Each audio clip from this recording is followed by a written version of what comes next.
Hi, everyone. My name is Nafissatou. I'm a lawyer and the founder of Simulex, a legal database for French-speaking countries in Africa.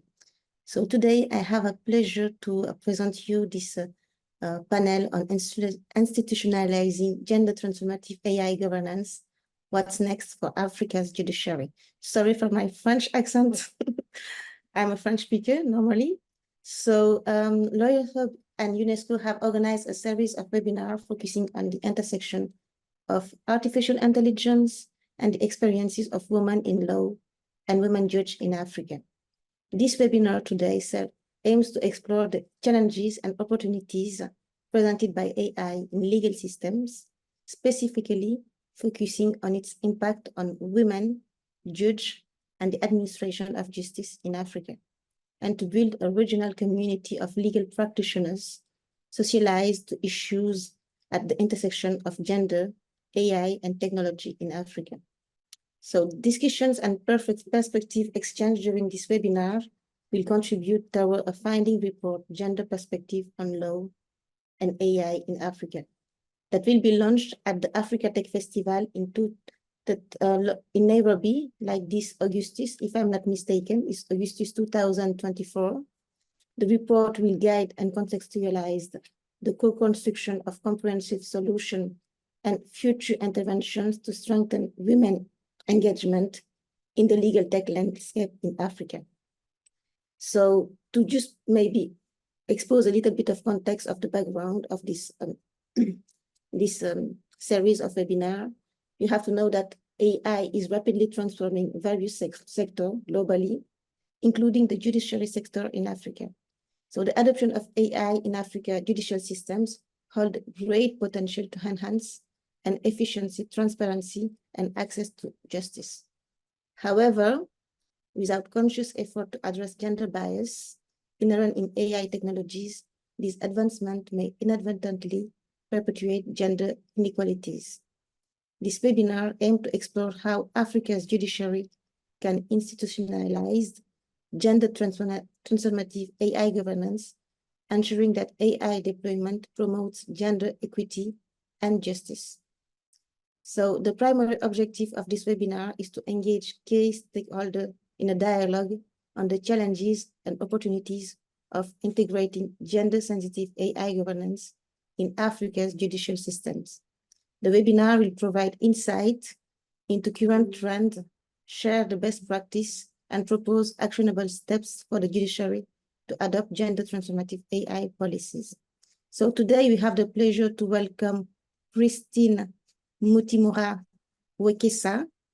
So Christine is the current deputy registered at Eastern Africa Court of Justice.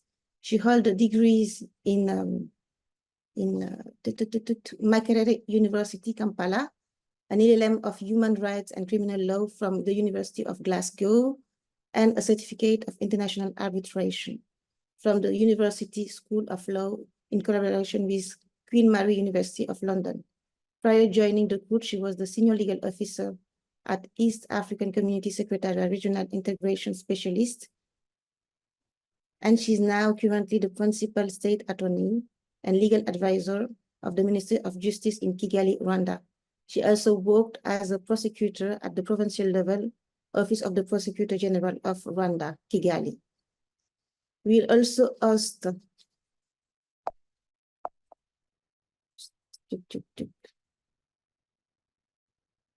Angela Minayo. Angela is an advocate of the High Court of Justice in Kenya, Digital Right and Policy Program Officer, Article 29, Eastern Africa.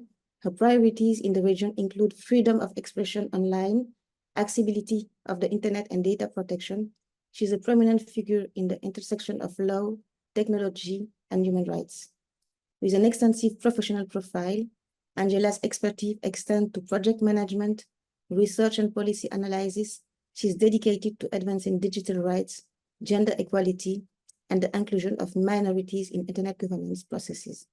Her dynamic presence is felt across various platforms and academic publications, solidifying her role as a trailblazer in the evolving landscape of technology and human rights. And we have the pleasure also to have Mrs. Rose Machara Wachuka. I don't know if I'm pronouncing well the name.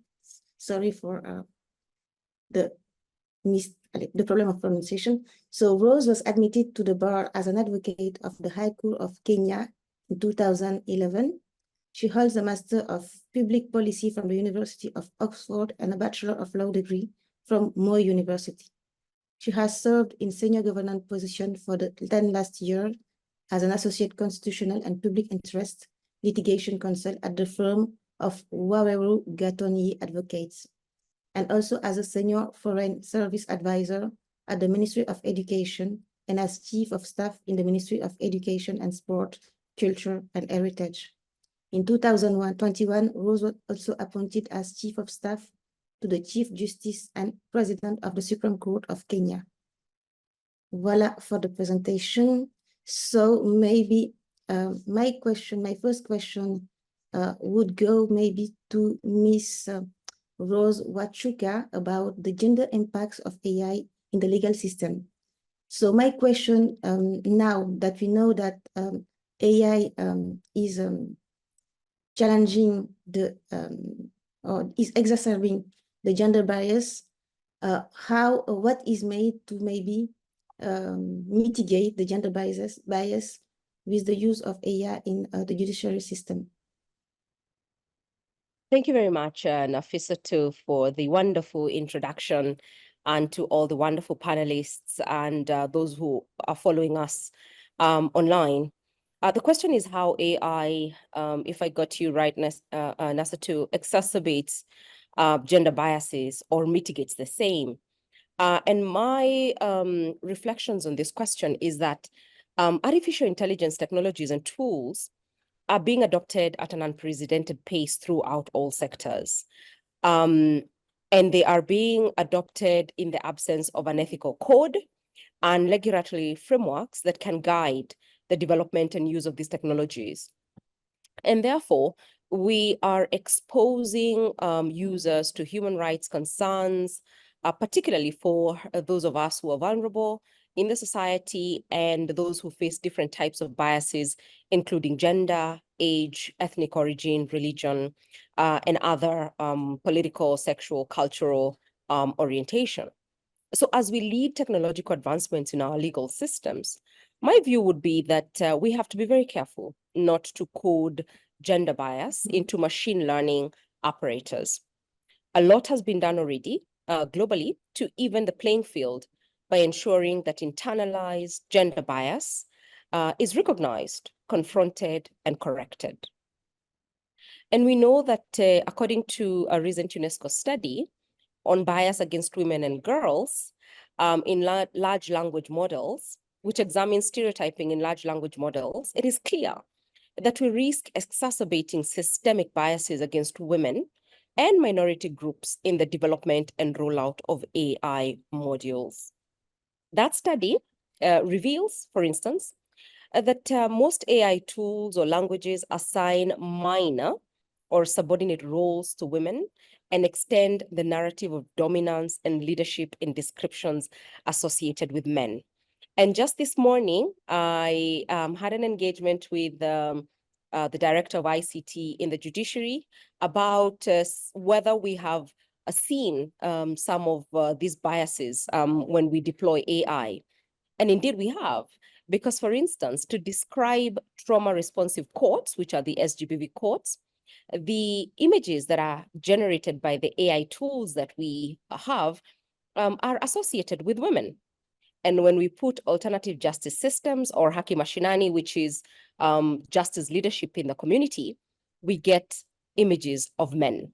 And so we've been very deliberate to feed more algorithms and to sort of input aspects to move those biases away from the tools that we're using. And so it is important that these essential insights are being highlighted at this nascent phase of AI development and rollout, so that we can address the embedded gender biases, because it has been shown that devoid of broader participation, especially by women, AI perpetuates biases. particularly in decision making, and it amplifies those biases if unchecked. So the risk is a lack of inborn or ingrained value-based cognitive ability to check self-bias, as humans often have and are learning and continuing to do. So because of the marginal number of women in AI and because of the marginal research, and because we have not developed that language to move away from historical biases, it is important that we pay particular attention to programs that target gender and AI research and innovation to facilitate the development of inclusive programs, tools, and modules.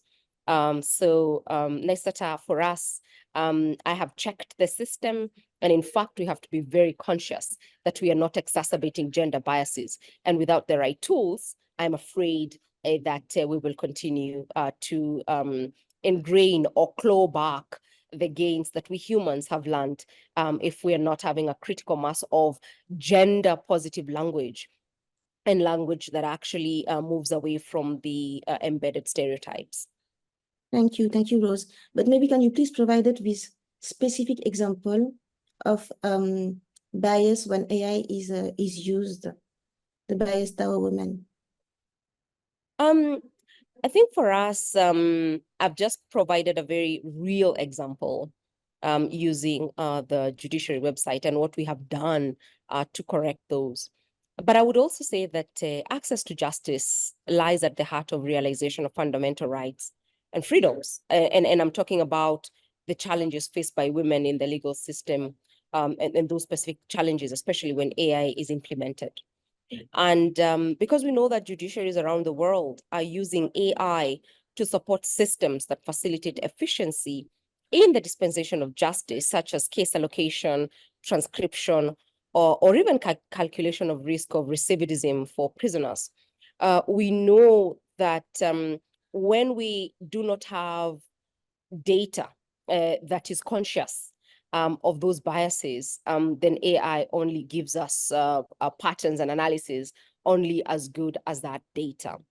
And so the data sets that judiciaries are using to develop the applications invariably can reflect historical biases. We're in the process of ourselves utilizing and looking at this analysis and extending the sort of the intelligence of our AI tools to move away from data that comes with baggage or data that comes with those historical biases. And I do agree with Roberta Solis of the Global Judiciary Integrity Network on the impact of AI governance on access to judicial processes. Meaning that if we are using predictive models, and if those predictive models are based on cases that are biased against women, then future cases or future predictive cases, we haven't gotten there yet as Kenya, but I know that we are getting there and other jurisdictions have gotten there, risk giving biased outcomes to judges. And especially because I know that to reduce backlog, we are going to rely heavily on predictive models going into the future.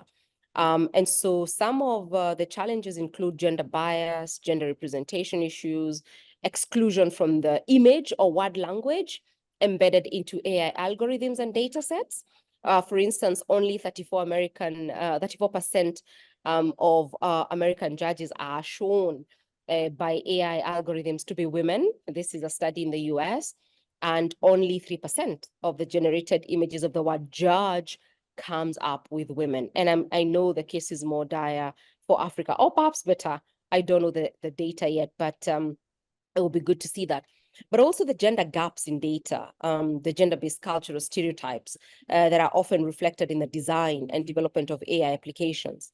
And the feminization of AI tools also carry with it structural discrimination, which we need to actually be very alert on and ensure that we are doing as much work, if not more, that has been done across 2 centuries to get us to a balanced ecosystem, which we are still striving to get to as far as gender representation is concerned.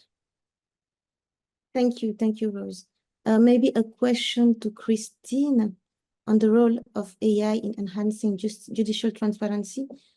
Christine, what steps can be taken to detect and mitigate gender bias in AI application within the judiciary system, for example? And maybe if you have some specific cases to maybe evoke in order to make it more precise for the public.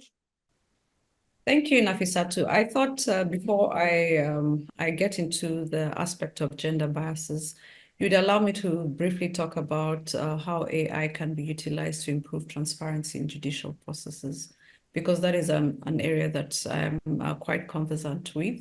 And then I'll be able to contribute to the gender bias question that you've raised.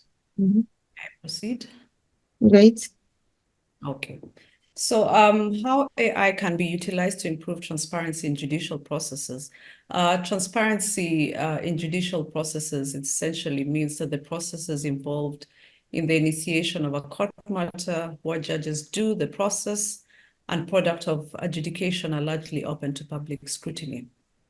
So instances such as secret proceedings, including unwarranted or excessive sealing of court records, are examples of lack of transparency. And this can only lead to suspicion, mistrust, and a lack of confidence in the judicial process. So with AI and the automation of court processes, we to decision-making being actioned by AI tools, ensuring a greater percentage of transparency. With these tools for judicial processes, it's now easier for the public to observe and court processes, read, understand court's decisions. We have different kinds of AI tools in place. For example, we have the predictive analytics tools, which help in determining, for example, whether a litigant in a matter would qualify for bail. So in such a case, you have entries that would include questions like, are they first-time offenders?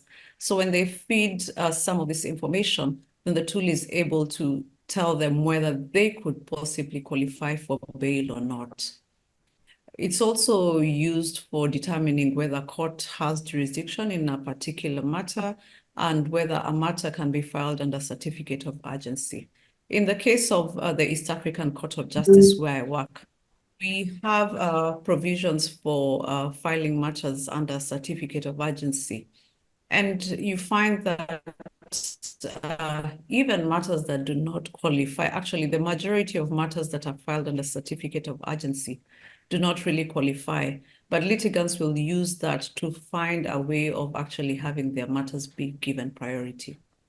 Now, when you have such a predictive tool in place, then there is no need for litigants to, to try and influence the inclusion of their matters under certificate of urgency because of the kind of information they enter into that tool, and it will be able to determine whether or not they should be able to file a matter under certificate of urgency.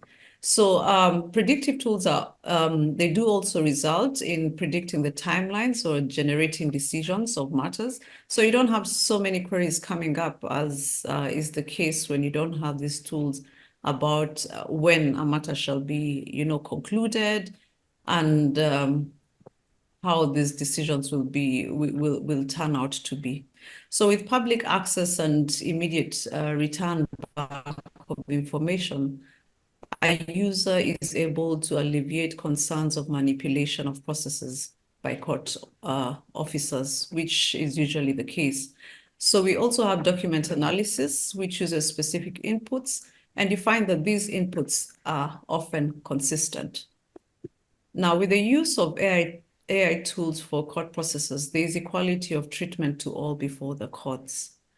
So there's no, then you don't see a lot of instances where there are complaints about certain people being favored or matters being cause listed when they were filed much later than those who came before. However, technology, whether it is used for case management, simple web forms, or more complicated AI-based tasks should be introduced into the judicial process if and only if proper accountability mechanisms are in place. So there's also a need for independent oversight which is vital, especially as a stopgap measure, where the architects of a particular AI tool manipulate it, and this may result in compromising of transparency. Now, when it comes to the question on gender, I also agree with what Wachuka did say, that the data sets that the data that is actually used to develop some of these AI tools could also would most likely contribute to the gender biases. So looking at what steps can be taken to detect and mitigate gender bias in AI applications, especially in court applications, there is need for the development of algorithms that would flag statements that would be seen as precipitating gender bias. There's also need for development of guide rails, which would also be used to backstop some of these biases. Thank you very much. Thank you, Christine. Thank you. So I think that you answered my question about what. So maybe I will address another question to Judge Ablo. Mr. Ablo is a judge in Ghana. So Mr. Ablo, maybe can you please talk to us about the best practices and case studies of gender transformative AI in the judicial question? And more precisely, my question is, what are some of the best practice for implementing gender transformative AI in judicial systems? Okay, thank you very much, Nafisatu. AI has come to stay with the judiciary and the judicial system and in dispensing justice to all. Personally, what I have seen, AI would help with effective justice. And some of the tools that are supposed to assist or would help dramatically would be to find systems or to make tools that would help in dealing with women and the vulnerable. I sit in a court that is specialized for gender-based violence and violence against the vulnerable. I've come to notice that, especially for Ghana, for instance, we do not have such a system in place. And so where you encounter recidivists who may be perpetrating such offenses against women and vulnerable children or vulnerable in society, for as long as they are not presented in the same court or in the same police station, it's difficult to get that data. So getting data or AI tools that would synchronize in identifying recidivists or people who are likely to perpetrate such offenses is very important. Identifying the biases in AI tools also becomes very, very important. And in doing so, one of the things we need to take care of is not to just adopt AI tools from just anywhere, because the cultural nuances that go into some of these decision-making must always come to bear. If those do not come to bear, we may have challenges in biases that have already been identified. Predictive tools and their usage also must be really controlled by having regulated ethical structures. Ethics of AI becomes very important in the sense that, as one Rose had mentioned, we are deploying AI without looking critically at the ethics of regulating AI within our courts. And this is something that is supposed to be with us. If it is supposed to be with us, how do we regulate it? It is very essential that we identify what ethical regulations we will adopt. In doing so, much as we'll tailor it to a particular country, we shouldn't forget that the issues of human rights also are very, very important. So those should be the underlying factors that will take care of the biases that may come, racial issues that may come. In Africa, for instance, we may not have too much of the racial issues, but the gender biases that may come up must be taken care of in adopting the AI tools. So in doing that, we come to a certain realization. Now, dispensing justice effectively would also include dispensing justice expeditiously. An example I can give you in Ghana is that we have a law that says that issues that affect children and the vulnerable must be dispensed with within 6 months. As we speak now, there are cases that have been in court beyond those 6 months. These 6 months generally are supposed to be those that are specifically in relation to juveniles. That is where the child is the one in contravention or in conflict with the law. But where the child is the victim, we do not have such provisions. Yet, as a victim of such an activity, they also require effective and expeditious justice to be able to resolve the matter to their satisfaction. Satisfaction comes when justice is expeditious, but it must also be in a manner that many can find reliable. This is where AI tools will come in to dispense reliable justice, effective justice, and people will be happy with the systems that are generated. So these are my preliminary comments in respect of the questions that you have asked. Thank you very much. Thank you, Mr. Ablo. Maybe just one insight. In Senegal, for example, in the judicial system, when you are going to divorce, we see that most of the time children are given to their mother. Yes. So for the custody. So maybe if we use AI, this system would maybe provide more positive decision for women in order to have that, to keep their child with them. So this is something that would be not discriminative against women, but positive for women. But maybe can you provide us with a typical example of decision that are taken against women based on AI, that could be taken against women based on AI, for example? Because this is a good example that is positive for women, positive discrimination, we can say. Yes, yeah, well, positive discrimination for women.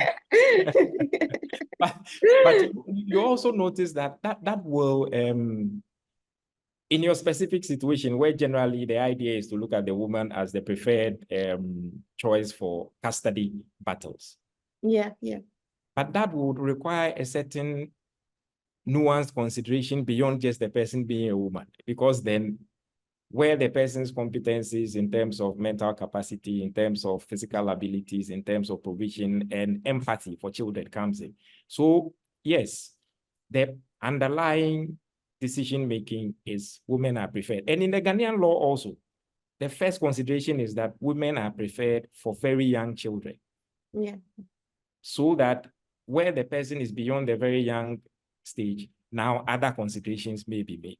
Now, in some of the decisions that we make in court, that goes against women. One, when people apply for bail for persons who are accused, most courts don't look kindly on women standing as sureties for bail applications. And I think that just as men can be considered as persons who are competent to produce accused persons when they are needed, women should also be given the same consideration. After all, what the bail consideration is about is, can you produce the person when the court requires the person at the time he is required? If the person can do it, on what basis are we saying that you're a woman, so you shouldn't stand as a surety? For me, it is not something that should come up, but there are traditional considerations that seem to lean towards that. And for some of us, we have had to recondition our minds under the human rights considerations that, look, if the consideration is just production of a person, it doesn't matter whether the person is a man or a woman. We should give that consideration to all, because once it goes against the woman, the accused person will also suffer. What if he has no close person who has the means to stand surety in the nature of a man, but a woman? He should be competent enough to do so. And if he is also under the directive or directions of the woman, then it means he's going to comply by the directive and directions of the woman. When the woman says, look, you are needed in court at this time, I have to produce you. Where physical strength is required, that is where the police may come in to assist. And they have the institutional competence to deal with those things. So the basic consideration for that, for me, when it comes to the bail part, it's a bit worrying when women are taken out of, not a deliberate act, but then you find that it's a subconscious thing that some people consider in making that decision. And that is really unfair, I may say. Thank you, Judge Ablo. Thank So you. we have an interesting question about the regulation of AI. So I'm gonna ask this question to Angela Minayo. Angela, what are the current policies and regulatory framework governing AI in Africa? Sorry for the pronunciation. I don't know if you got my questions. Otherwise, I can. No, it's fine. I've gotten the question. You're asking on the regulatory framework in Africa, Yes, correct? Yeah. What is the framework today? Thank you. I really want to answer this question because I think there's an misconception around what amounts to AI policy. So we have direct AI policy and indirect AI policy, and I'm going to explain. So for direct AI policy, we're talking about policies and strategies that are directly related to AI. So you will find maybe the African Union has done efforts around this to come up with a policy framework on AI. You will find national countries on their own having some form of AI strategy or AI policy. And when I talk about indirect AI policies, I mean that these policies are going to impact AI and emerging technologies, but they do not necessarily talk about AI alone. So we are talking about, for instance, the African Union Data Policy Framework. While it's not talking about AI, we know that data is really the engine of AI technologies, and therefore the impact it will have regarding how data frameworks are encouraged at the continental level and at the national level are going to impact AI technologies. We can also think about broader digitalization policy frameworks. The African Union has this as well. We have a digitalization policy framework, and even in countries, we see countries having some form of digitalization framework, either a national ICT policy or a more concrete policy targeted around digitalization. So that is what I mean by AI policy, and I think that we lose the script when we focus solely on AI related policy frameworks and forget the ones that don't necessarily mention AI, but have a very big impact on how AI is going to be deployed in the continent. Another interesting development is the African Union policy framework, not policy framework, sorry, the protocol on digital economy. It has some very interesting takes on how data should be shared in the continent. So I think I've answered your question unless you have a follow-up. Yes, talking about data, I have a question that is coming to my mind. What is the protection that is taken to protect Africans' data? Because we, as a maybe legal tech entrepreneur, I've seen that most of the decision of justices were not anonymous. So the data of the people that are mentioned on the decision are not protected, and per consequences, the person are not protected. Again, the access of their data to everyone. So maybe what is the current situation in maybe Africa, or maybe if you know the better, the situation in the English-speaking countries in Africa? Okay, so in Africa, we have the Malabo Convention on Cybersecurity and Personal Data Protection. It has, I think, around 15 signatories. We also have around 34 countries in the continent that now have some form of data protection frameworks. Some of these have borrowed heavily from the European General Data Protection Regulation. They're not perfect frameworks on their own, but they provide some guidance on how data should be processed, collected, retained, and even transferred to other countries.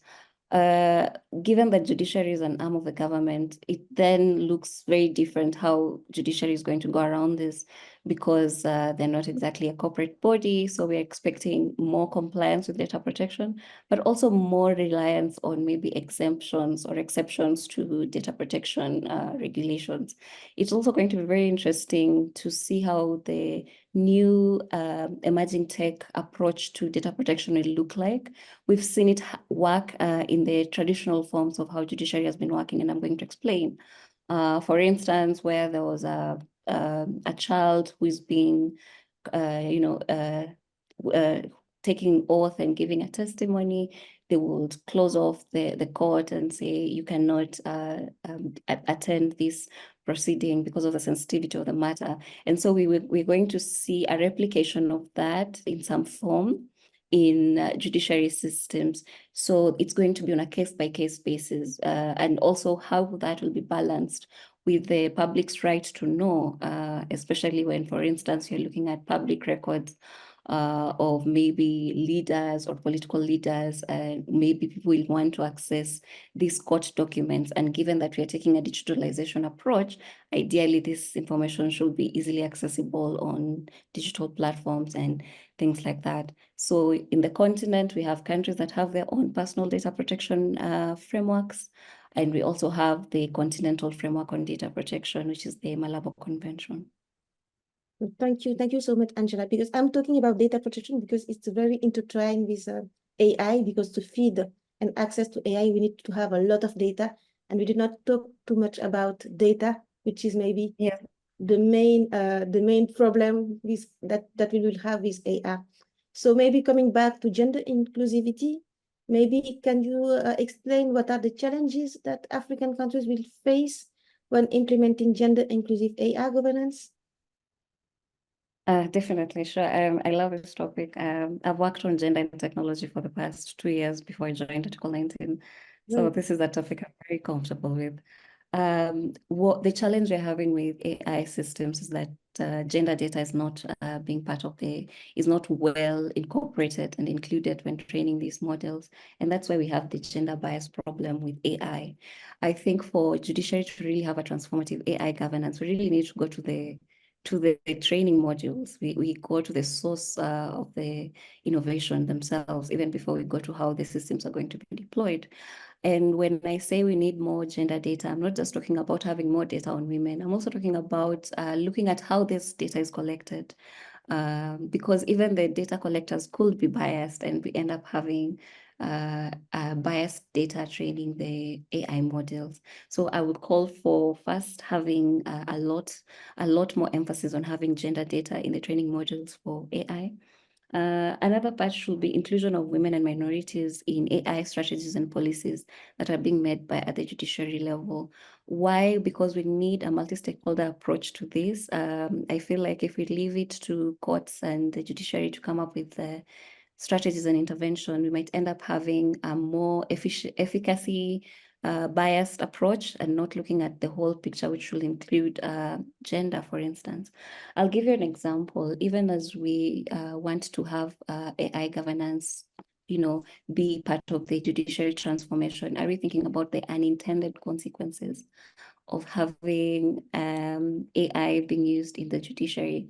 This really is a thought-provoking question, because the unintended consequences could be exclusion rather than even inclusion of women in the training, in the data sets themselves, and also in the judiciary participation.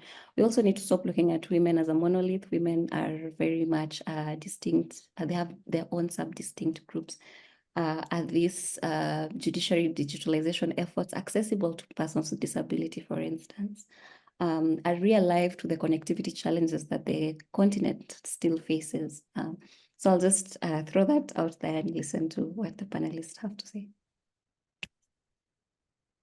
Yeah, maybe Judge Ablo, can you maybe explain us, talk about some case study where AI has been used to promote gender equality in the judiciary system?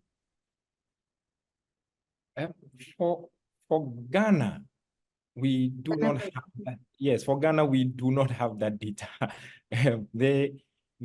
The little information we get is the snippets of news items that you will get regarding decisions that have been made that affect women negatively. Sometimes in terms of, for men also, you may find that some of the decisions may go against them, but a concrete data that will say is reliable in the country, no. Apart from those that we may find presented in other studies for other areas, mostly in Europe and the US, we do not have that information much yet. Yes, maybe one question that we should ask first is, do you maybe in Ghana have a database of decision of justice? Yes, Yes. We do have a database, but currently that database had been retooled.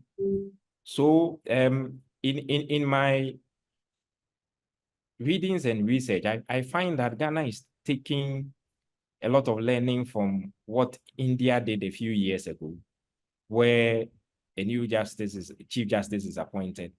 Chief Justice believes that decisions that are coming from the Supreme Court should be available to all who may benefit from it for free. But you find that private institutions, and here I would say you are one of those who create the database for the benefit and research of lawyers for pecuniary gain. And so for those who do not have money to access the private sector's own, they may be challenged. But how do we do it such that it is available to anybody who will have access to the digital platform available? That is where Ghana is heading to. But it is not readily available, and that system and its support. And here I'd say I am happy about what Angela said about the other side of AI, which is the digital database, which must be a resilient platform that would support the use of the AI. For ours, that's where we have a challenge. Those decisions are available, but it will take an individual to now go into a study to be able to come up with a distilled and assess the information with a concrete conclusion. That is what we do not have here. So it's an individual who must decide to now go into it. I can decide that, okay, based on this discussion we have had, I am going to go into a 3, 4, 5 month research to come up with a finding that is reliable based on the court's own decisions that have come up in all the superior courts that are binding, yes. But to say that there's a general pattern or a gap in there against one party or against the other, I cannot draw that conclusion yet, but those information should be available. A concerted effort must be made in finding that out. The use of the private systems could make it easier because in Ghana, for instance, we have Judy Law, which operates in both Ghana and Nigeria. It runs on an AI system. We have another one we call Dennis Law, also runs on a similar kind of AI system. So yes, that can be done to sift that information out to identify whether there is a pattern or there isn't a pattern as it is. Thank you, Judge Ablo. Maybe talking about women and access to justice, we can ask another question to Rose, Madam Rose Wachuka, about how the stakeholder can collaborate maybe to reduce gender bias in IE. Thank you very much for that question. And before I answer it, going back to my colleague panelists from Ghana, I think that Kenya has a very robust, accessible system that collates all our decisions via Kenya law, which is quite pioneering and very, very respected globally. And I know that our 2 jurisdictions have been having conversations on how to take lessons on how to develop such a platform in Ghana. But it would be an interesting a platform to use to see the trends and patterns. But because it's not predictive, it's still judge-made law, and it's based on the principle of precedent. We then do not have specific biases that are AI-induced, but we do have a robust system. Coming back to how stakeholders can collaborate to reduce gender bias in AI, I think that in order to reduce gender bias in AI, we must really develop, and I agree with the UN Secretary General, that there has to be a global digital code, something that we can all use to base the foundation of AI development. What are the irreducible minimums? So that as technology companies, the academia, United Nations, civil society, the media, judiciaries everywhere are developing AI technologies, we have a global digital code And I look forward to the discussions that will come out of the forum that will be held in September to discuss this. I also think that there has to be conscious collaboration on awareness campaigns. There has to be improvement of data collection systems. There has to be self-audited algorithms to promote diversity in the technology industry. And if you allow me to refer to some of the strategies that the Kenya Judiciary is using, is that we are collaborating with others to develop training data sets for supervised learning. And so the Judiciary has deployed on a pilot basis a transcription center which uses a customized Whisper machine learning engine. And as part of the training data set, we are very keen to ensure gender inclusivity. So we ensure that the data sets used to train AI tools are diverse and representative of the population. And we invite other agents to cover diverse demographics, including gender, ethnicity.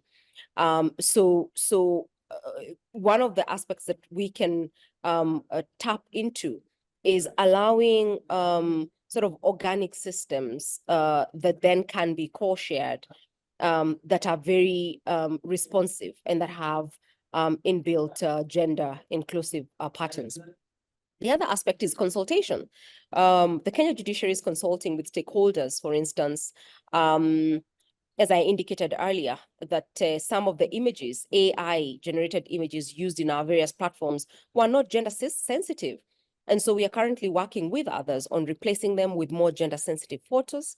And we are working on improving the overall user interface or user experience of our web applications or portals to ensure that they are gender-sensitive. As we continue to pilot various AI-based tools, we're also trying to ensure that the tools are accessible, user-friendly. We are fundraising and working with others to develop financing pathways that are gender sensitive or that are inclusive in nature. So even as we engage with others to develop those artificial intelligence-based tools, we are very keen on factors such as language preferences, literacy levels, cultural sensitivities, gender sensitivities, and we are isolating gender-inclusive functional accessibility requirements applicable to ICT products and services from ISO 2952, especially for AI tools that we are testing. And we are doing this in a collaborative framework. And so I think that this cannot be done in isolation. We all have to speak to one another by first having a global guiding code. And I would welcome judiciaries and legal platforms to also develop their own value-based policies to guide gender inclusion and mainstreaming, particularly in technological advancement, so that as we build these systems from scratch and as we input into them, we are very, very, very sensitive to issues of gender inclusivity, and not just, but issues of including aspects that ought to consider our vulnerabilities and marginalizations so that we're not clawing back on the gains that we have made. Thank you very much. Maybe a question to Angela regarding equality and access to justice. No, generally gender is not a specific tools that is taken into account to give justice, but maybe what can we learn from the other countries or region in the world regarding gender inclusive AI governance, for example?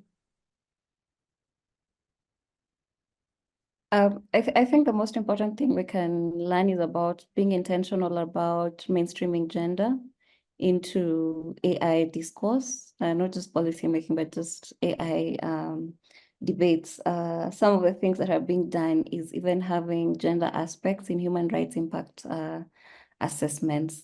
So for instance, if the judiciary is planning to deploy AI, ideally they should run a human rights impact statement as assessment, which should see some of these blind spots that we are missing just because we are looking at it gender blind, so to speak. So having a strong and robust framework on human rights impact assessment, having a multi-stakeholder approach to things. I think webinars like this help us in the human rights sector to share some of these gender perspectives to deployment of new technologies, not just AI. Finally, it's also to look at this as an opportunity that already technology has a gender problem. Technology has a gender problem because we see the disproportionate effects of technology on women and other gender minorities. And therefore, it's really a call to action for the judiciary that even as you deploy this technology that we're telling you has a gender and human rights problem, you also start thinking through around possible solutions and how to handle these cases better and how to expand the scope of what is human rights and seeing human rights in the context of technology. So you'll see in other countries, things like online safety are taken so seriously to the extent that they have their own bills, standalone bills and standalone legislations handling gender-related aspects of technology. So I see this as an opportunity, really. No one has really understood exactly how to do gender in tech. Everyone is trying something out. And that's why I say that it is actually a chance to transform judiciary. Thank you. Thank you so much. Maybe I'm turning to Miss Angela. No, Angela, I mean, I already talked to Christina about transparency. Maybe can you help us understand better how AI will help us have more transparency into the judicial system and accountability too? Christina? Is Christine there? I'm right here. Yeah, just I had a question for you regarding how AI can help justice be more efficient and provide more transparency and accountability.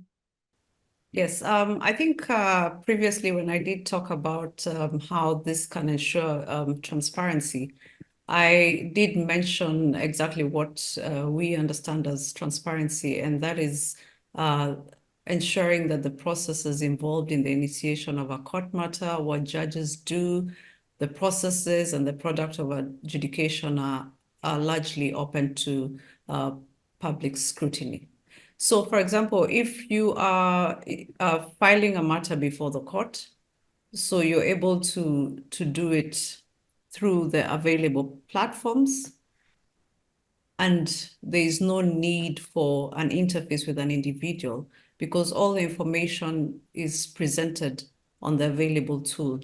Now, we know the interface with individuals can result in many undue influences in terms of whether your matter will be prioritized for consideration, whether your matter is being considered under the umbrella of certificate of urgency, yet it is not.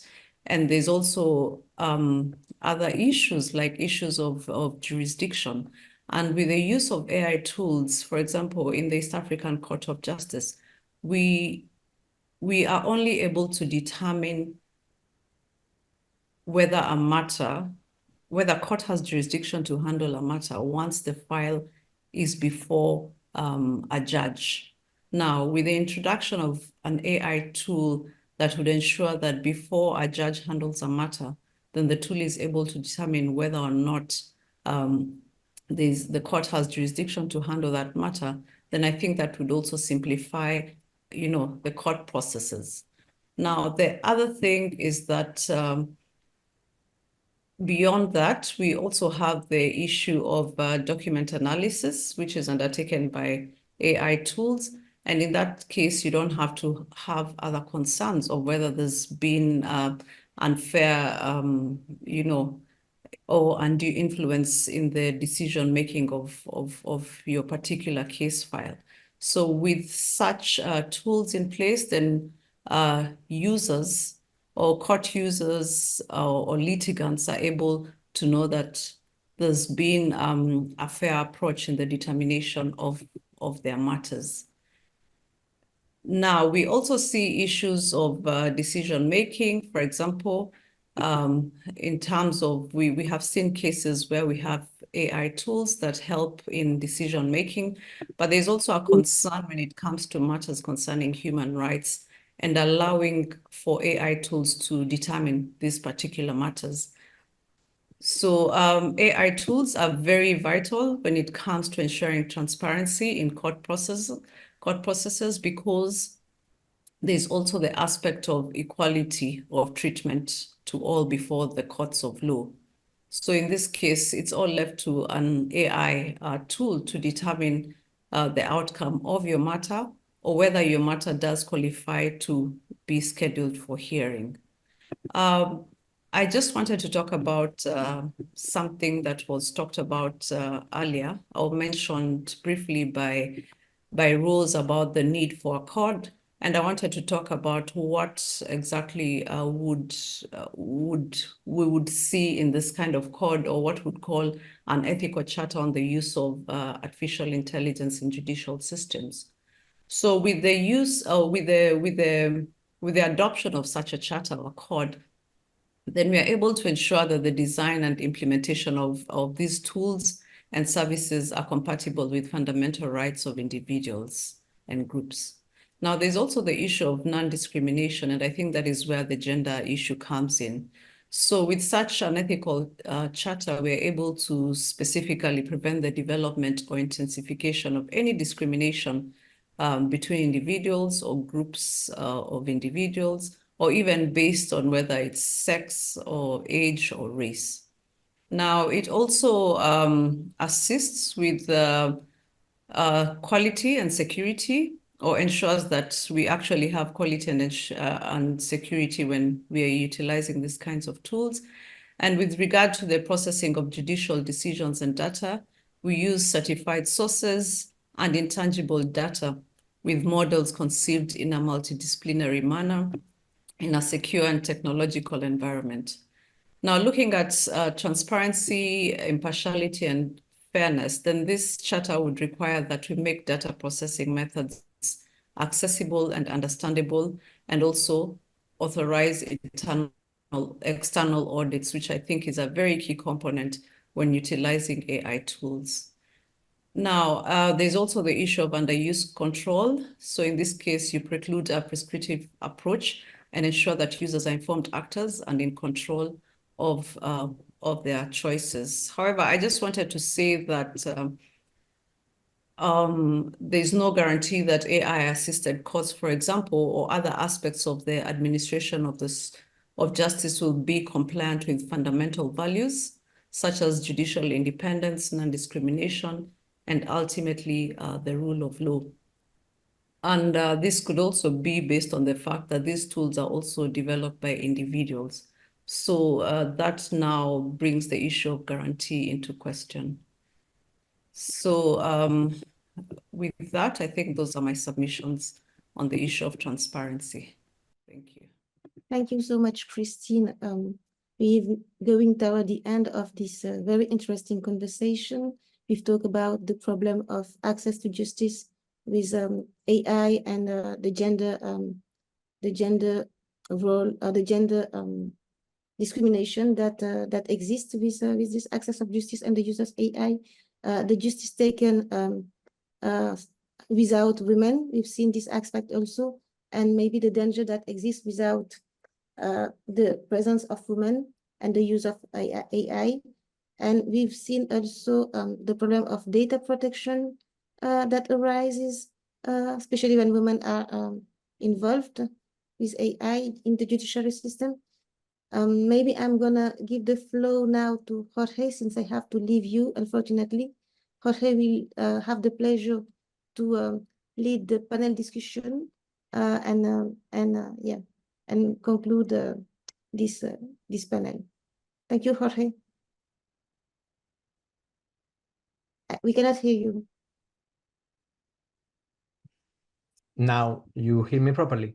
Yes, thank you. Excellent. No, Nafisatu, I would like to thanks to you for moderating the whole webinar, basically. And we hope to see you again participating in this type of interactions. Thank you. Thank you. See you soon. Bye-bye. Bye. And yes, we would like to pass, although there is a couple of questions that remain for the panel discussion, but maybe we can pull them to the end so we can have a topic for the final remarks of each of the panelists. And now, before opening the floor for a Q&A and taking some questions from the audience, I would like to invite Charmaine from UNESCO office in East Africa that she would like to present a topic for us right before we jump into the Q&A. Thank you so much, Jorge. And I promise I'm going to be brief. I really am just a commercial break to help transition you into the open floor questions. And as I was, listening to the conversation that was happening earlier, thank you very much to our speakers for sharing many of these insights. The reasons for my interventions, and I think if you can pull up the slide, IT team, is very much to give a very quick recap of the last 3 webinars that we've had, and in some way or another to summarize, as we've come to almost the end of our 4th webinar, where exactly that leaves us. And I'm hoping that some of these summaries will also prompt the questions that you may pitch to the speakers as we move into the open discussion. So 4 webinars later, we're at 3.5 webinars because we're coming to 4. What's next for gender transformative AI governance in Africa? And when we were thinking about the topic for this particular webinar, the reason why we use, gender transformative instead of gender responsive or gender inclusive as a term was really because gender transformative approaches go directly at the root cause of inequalities. And, when we're talking about legal regulatory frameworks, that is really something that structures the way society works, the way politics works, the way economics works, and really gets at the heart of the question and changes norms and behaviors. So we're sort of standing at the cusp where, AI is still an emerging thing. And there is a very big opportunity to start influencing the conversations right now as we are sitting in this room, to really make sure that the policies and regulatory frameworks that we will develop, which are still developing in the continent, will truly be gender transformative. Sorry, I'm audible, yes. Okay, so for the first webinar, I think a key takeaway that we had, and this was actually a global webinar series, was that we really need judges and judicial actors to understand what AI is, especially as AI evidence is being submitted into court. We were talking earlier about the implications of data privacy, data access, and have to be aware about these biases.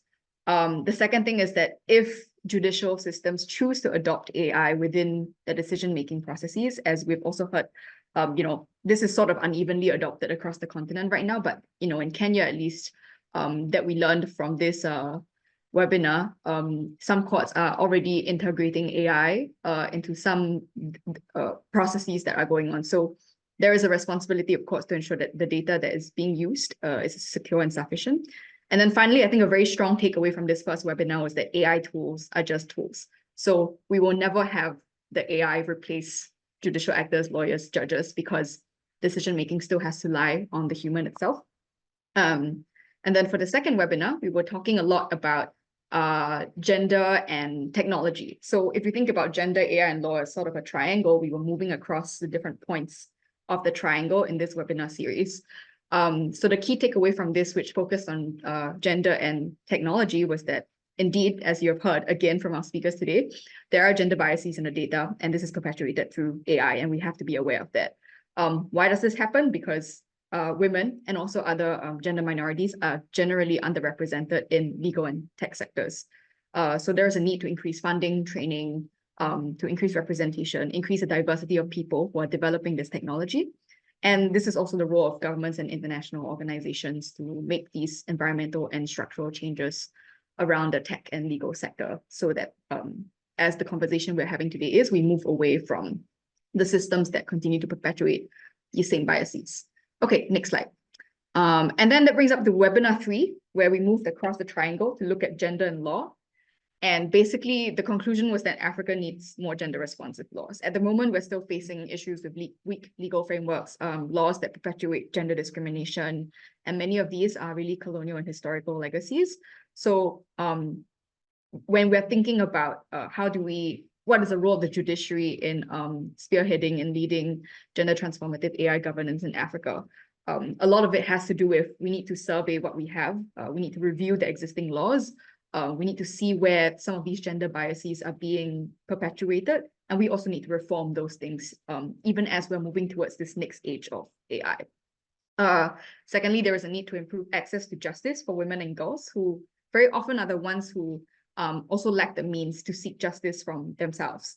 And this is where tech comes in. We're kind of talking about AI and this emerging technology as a challenge, but it also comes in as an opportunity. And I'm very curious also to hear from the audience what ideas or innovations you have in terms of the potential for AI and technology to also enhance legal access to women and girls. So not just looking at the technology as a challenge, but also looking at it as part of the solution.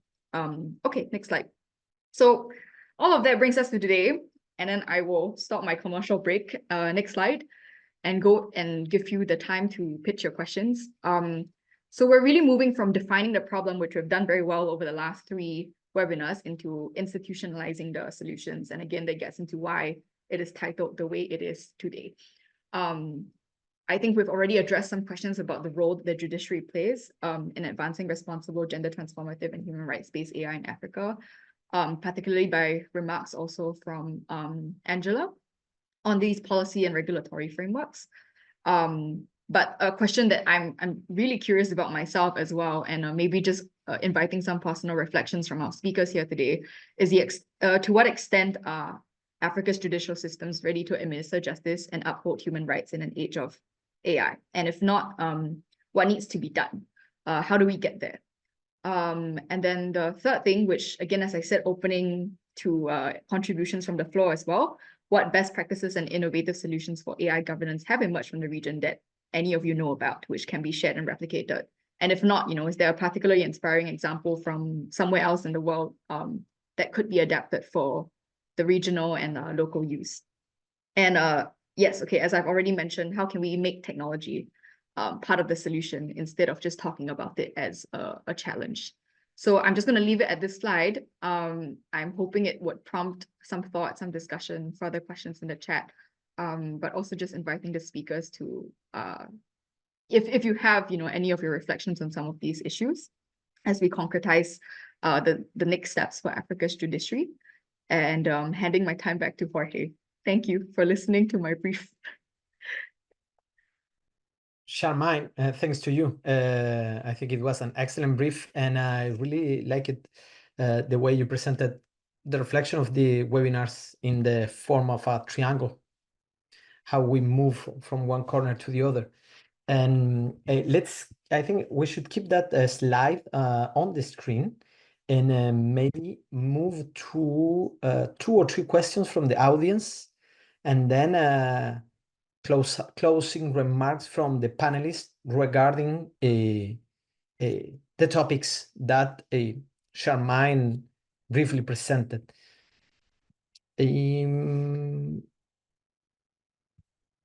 I see a question from Rachel Magege. Are artificial intelligence guidelines also being created for use in the African court, given that the African Union Executive Council will receive the artificial intelligence draft strategy for assessing and approval in July? Anyone from the panelists who would like who feel invited to answer this question, or shall we make a random choice?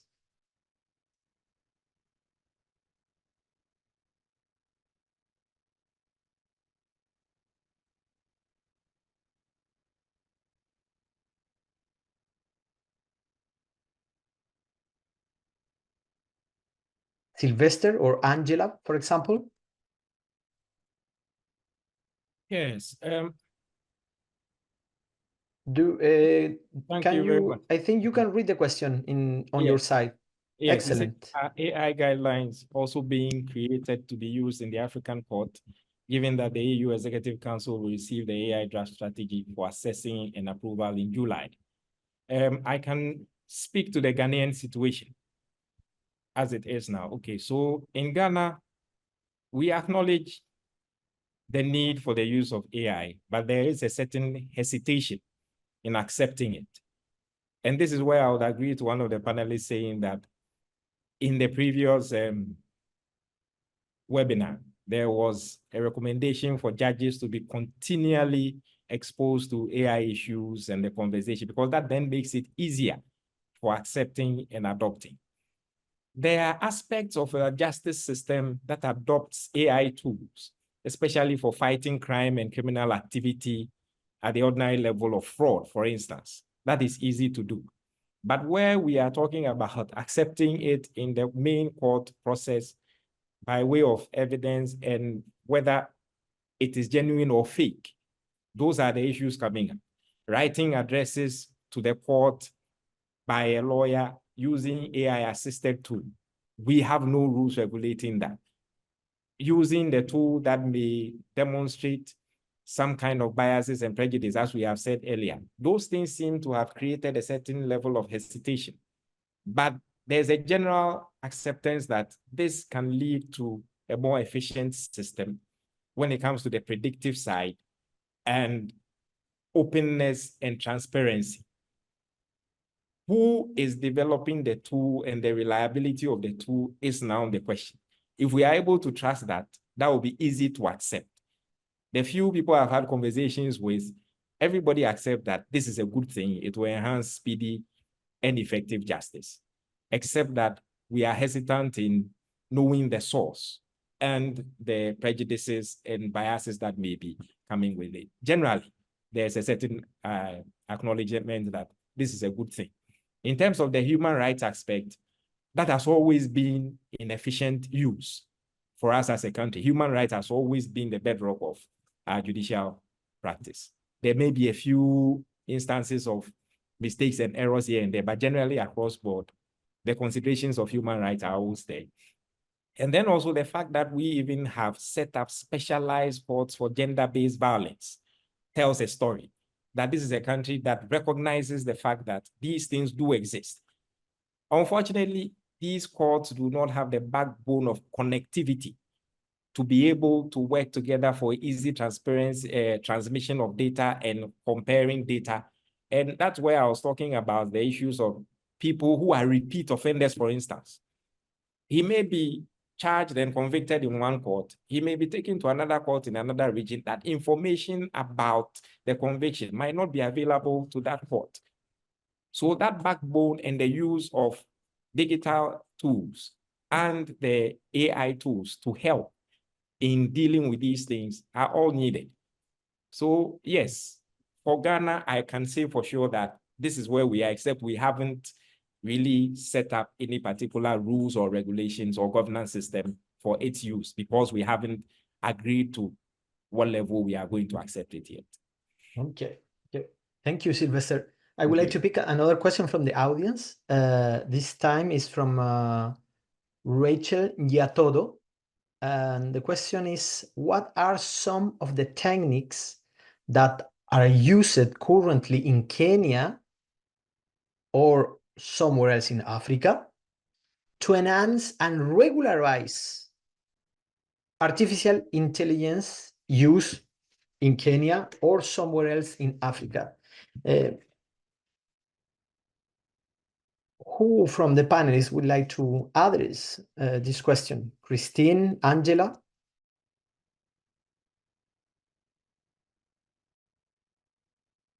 I wanted to answer the first question, so I think I'll pass this question to Christine or the other panelist from Kenya.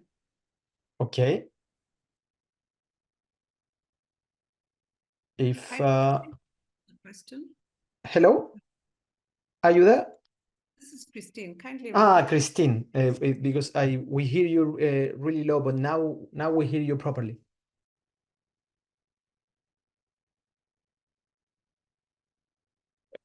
I think she is asking for a repeat of the question. She wanted the Yes, question. of course, of course.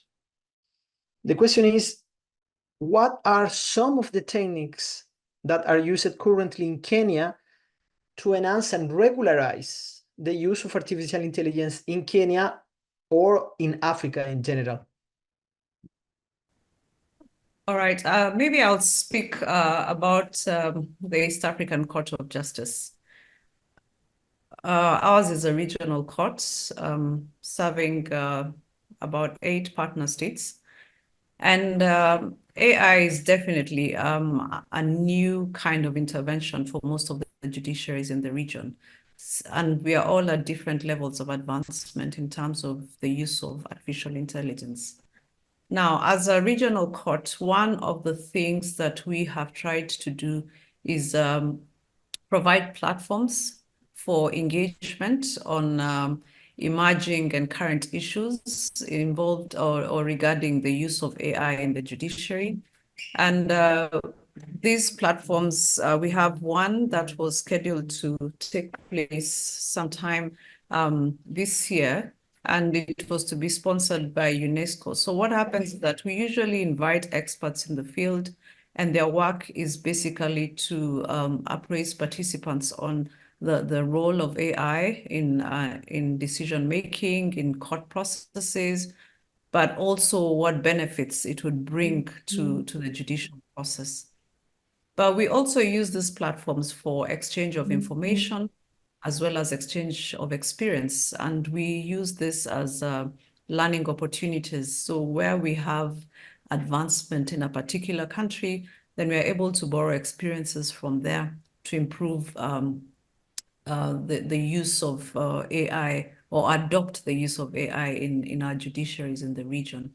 But I also wanted to say that it's important to also factor in the need to draw different, I could call them stakeholders in the development of some of these tools.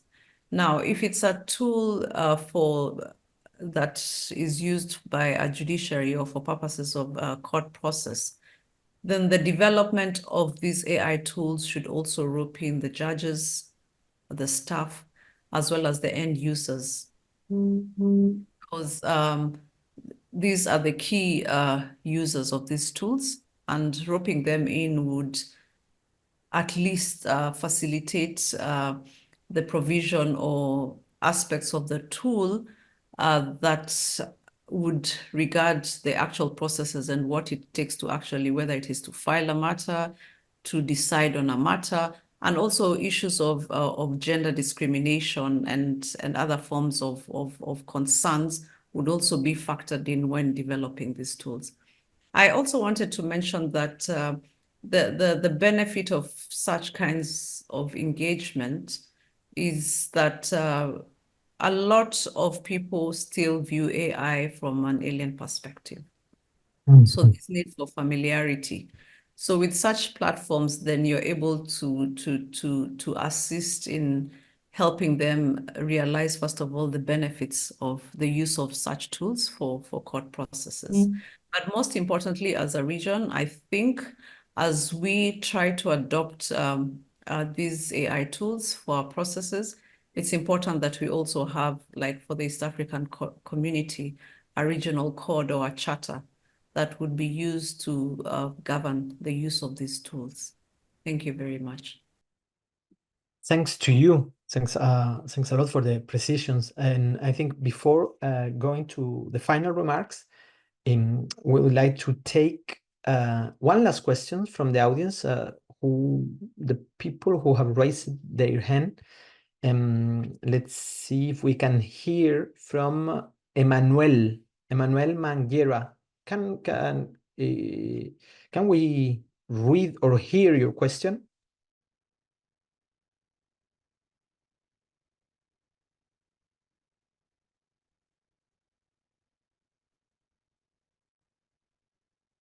I don't know if you hear us, Emmanuel, or if Emmanuel can't hear us, maybe Vincent Aniona, who also raised his hand to make a question.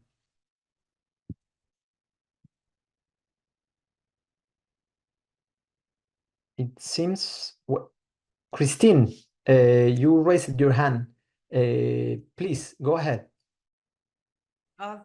Thank you. I was just raising my hand to request to be excused because I have another engagement at exactly 4:30, and I seem to be running out of time.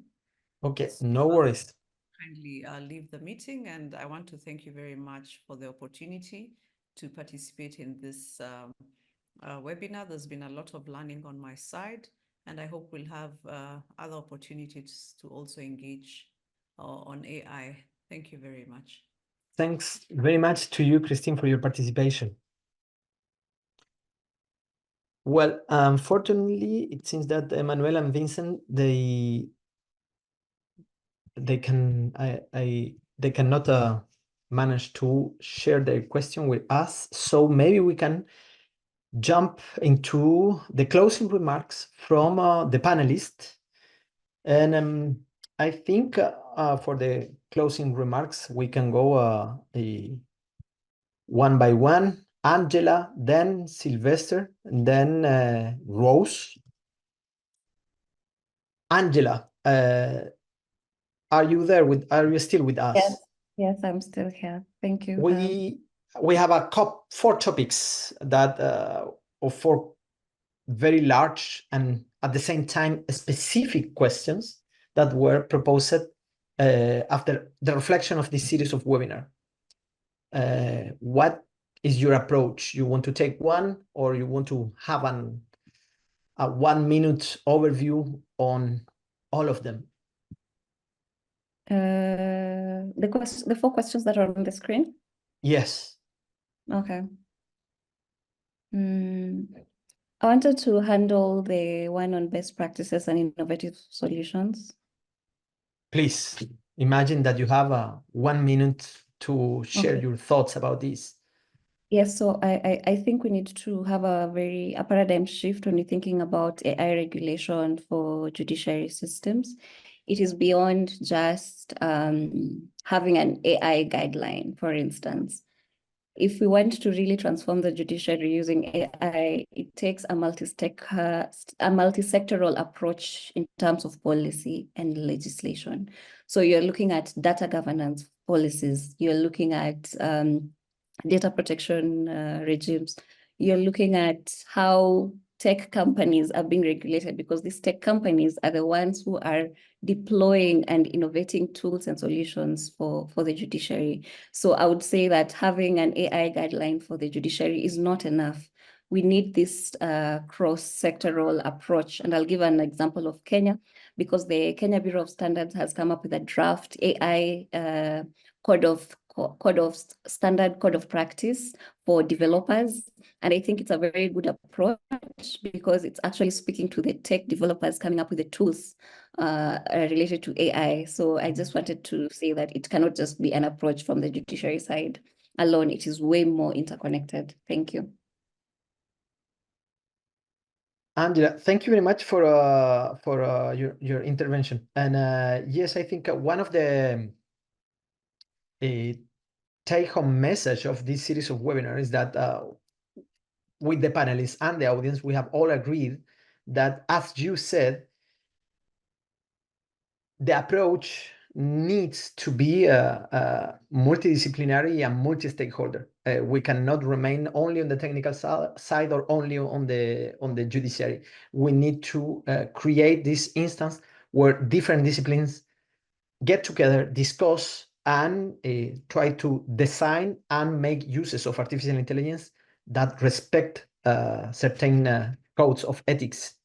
In particular, big tech companies, for example. And Sylvester, what would be your 60-second final remarks regarding, in particular, this idea of what's next for Africa's judiciary in relation with artificial intelligence and gender issues? So I will look at the first point. What role does the judiciary play in advancing responsible, gender informative, and human rights-based AI in Africa? as Angela just said, multi-staker approach, you have agreed to that. In the middle of all of that is the judiciary, because when these different multi-sectors decide to interact, there will be conflict. The conflicts are supposed to be resolved by the judiciary. Does the judiciary understand the impact of the contribution of these tech companies? Does the judiciary understand the impact of their work to support the advancement of judiciary in the justice system? If we are supposed to understand these, then our decision-making that affects policies must be one that appreciates all of these different technical sectors. We need a judiciary that understands innovative technology. We need a judiciary that understands and appreciates the economic impact of these innovative technology.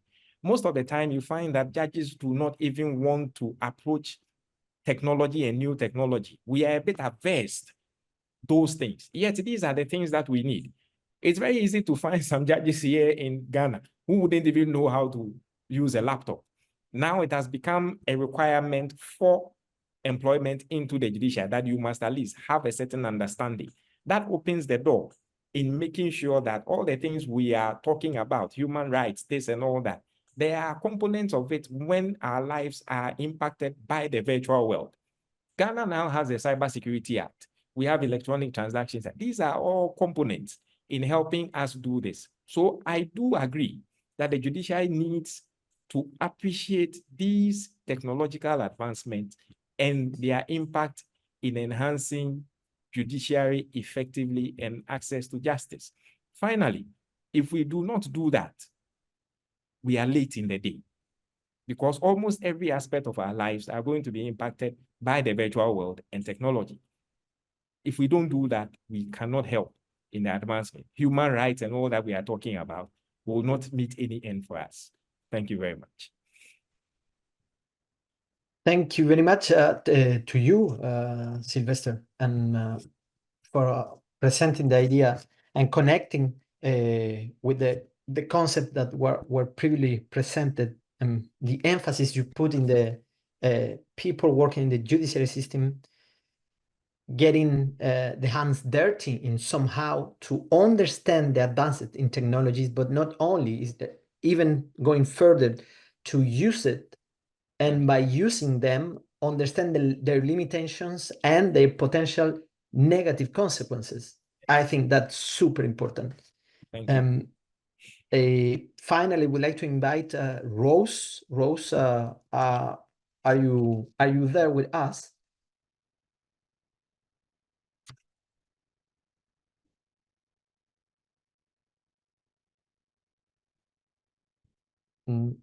Rose? Looks like she dropped off. She dropped. I don't see her on there. I don't see her. Okay, she must have maybe a connection issue. Right. Well, with that being said, I would like to close this last webinar by anchoring some message, or a message, with a few ideas. I would like to keep with idea exposed, two ideas exposed by Angela: the paradigm shift and the cross-sectoral approach, and your idea, Chris, Sylvester, about the need for the judiciary to understand the technology. And this takes me to a how you say, to a phrase that said, culture will eat any strategy in the breakfast, meaning that we can put a strategy in practice, but non-strategy will have the capacity to break cultural issues. Right. And here is where I anchor in the concept of paradigm shift that was presented by Angela, in the sense that what we are talking here, especially because of the cross-sectoral approach and because of the culture of the judiciary system, as you mentioned, Sylvester, is that we need a cultural change. It's not enough with the strategy. It's not enough with frameworks. We need much more than that. This cultural change needs to be applied with new social norms. We need to bring into the table new social norms for an ancient problem, which is gender issues. This problem is prior to the arrival of technology or artificial intelligence all over the world. And this new problem now gets distorted and somehow enhanced by the arrival of artificial intelligence. And this manifests strongly in the judiciary system. So we have the requirements for this cultural change, social norms, and behavioral change. This is way more than a strategy or a technique or a framework. And as you said, maybe the starting point is sensibilization education. And in the context of this webinar, this series of webinar, in the judiciary system. Yes. And we have a lot of take-home message. Maybe I would like to keep the final slide from Charmaine, if it is possible. Yeah. What's next for Africa's judiciary? In the name of Lawyers Hub and this partnership with the UNESCO East Africa, I think that what's next is a lot of work. Keep pushing in this direction, especially in education, training, sensibilization, and understanding that we need to create, the challenge is big. It's a paradigm shift. We need this cross-sectoral approach, multi-stakeholder, multidisciplinary approach. And thank you very much to everyone. And thank you very much to all the panelists and for the audience that were during the 3 webinars, very, very, very numerous. And see you in the next webinar or in the Africa Law Tech Festival coming next in August 2024. Yeah. Thank you. Thank you, Jorge. It's been an enlightening moment. I've enjoyed myself. Thank you. Thanks to you. Angela. Thank you, Rose. And thank you, everybody. Yeah. Thank you, Thanks. everyone. Have a great day. Thank you. Thank you, Angela. Thank you, Christine and Rose. Thank you, Charmaine. See you all next. Right. Bye-bye. Bye.